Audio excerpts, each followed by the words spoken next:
Go to Netlify's website, open your web browser and search netlify.app. Go to Netlify's homepage. Click on Sign Up and you'll find the Sign In button at the top right corner of the page. I choose Login because I already have an account. Open Site section. When you scroll down you will see Deploy option. Deploy your file into zip format. Open File Explorer and find your website files that you want to deploy.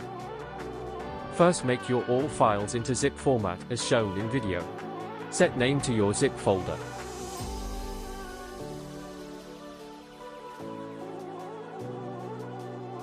Drag and drop your site's zip folder containing HTML and other files into the designated area. Once the deployment is complete, Netlify will provide a URL where your site is live. You can customize this URL or set up a custom domain through the Netlify dashboard. To change your site name or domain on Netlify, go to your site dashboard, click on the site you want to rename from your list of sites. In the site dashboard, navigate to the Site Settings tab. Update site name.